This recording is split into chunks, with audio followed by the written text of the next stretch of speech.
At Station 4, we're going to continue talking about linear functions and the topics that we covered in that section. One of the things we did when we talked about linear functions was scatter plots, and we focused a lot on our calculator and on linear regression, and so I want to review that with you.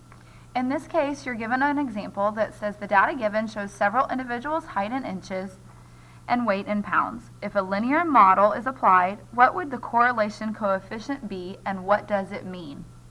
Before I look at this specific example, I want to remind you that a linear model is another way to say a regression, and that's how your calculator lists it. Also, the correlation coefficient is R, and that's also taken from the calculator. You'll remember that if we have a correlation coefficient that is close to -1, it's a negative correlation. If we have an R value that is close to +1, it is a positive correlation. If we have one that's close to 0, or the closer it is to 0 between those numbers -1 and 1, the less likely it is to have a correlation. We talked a little bit in class about positive strong, positive weak, negative strong, and negative weak. Remember, kind of that 0.5 is about as weak as we go before we say that there is no correlation at all. Let's look at this specific example and remind ourselves of the steps we use in the calculator. Here in my camera, I don't have enough zoom capability to really zoom out and show you the steps, so I'll just review them with you verbally. To do something in the calculator that deals with scatter plots, I need to use the stat option. And when I go to stat edit, I'm going to put my values in list 1 and list 2. Remember, if there were something already there, I would need to clear and hit enter. In list 1, I'm going to put my independent values, or my x values. And in list number 2, I'm going to put my y values. And then I want to double check that the x and y's match up. In this one, there are 5 pairs total. My x and y columns are the same.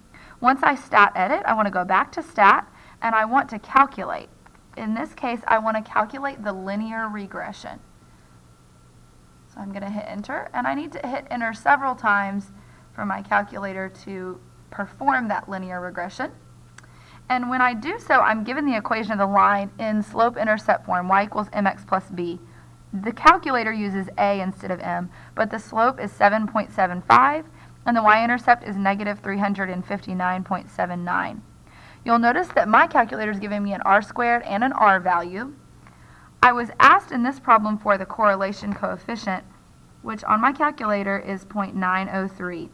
So that's a positive number, so it's definitely a positive correlation.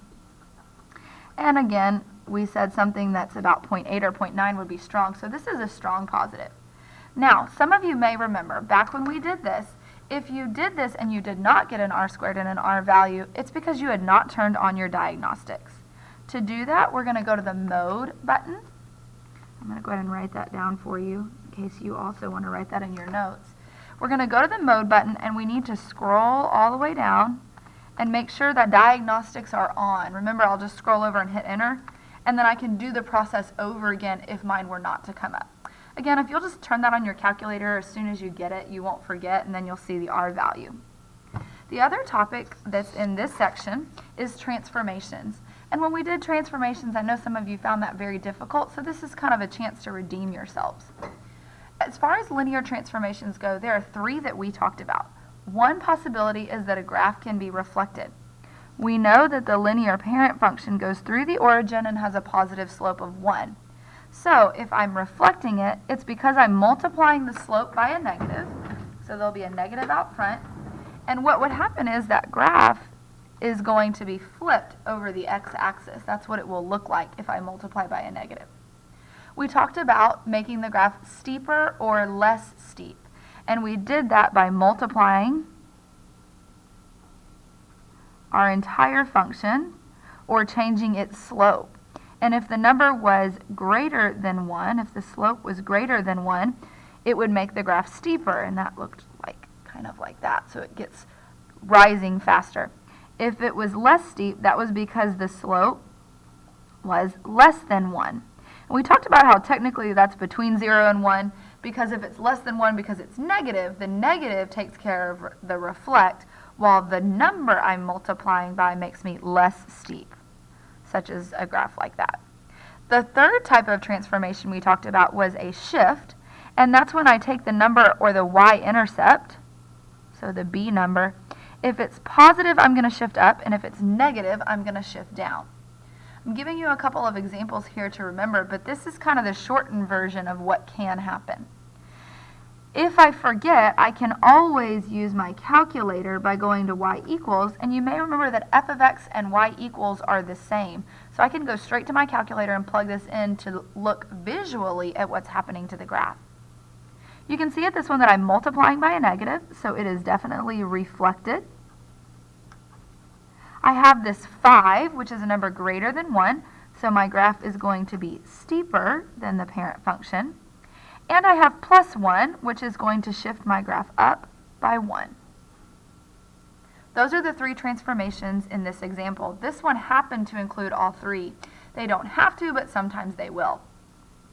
In this second example, I do not have a negative out front, so it is not reflected.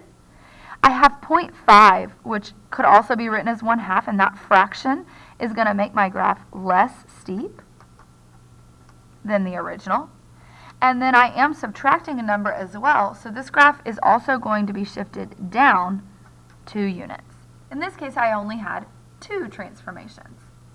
And then I included on these notes not to forget about the applications. If the slope changes, the graph is either going to get steeper or less steep. We've already reviewed for finals that another way that I can say slope is rate of change. So if my rate of change becomes different in a graph, it's either going to be steeper or less steep, depending on whether it's a whole number or a fraction. And then if the y-intercept or one-time phi changes, the graph shifts either up or down. If the one-time phi is more, it's going to shift up. If it's less, it's going to shift down. And that's what you need to know to be able to do the problems in Station 4.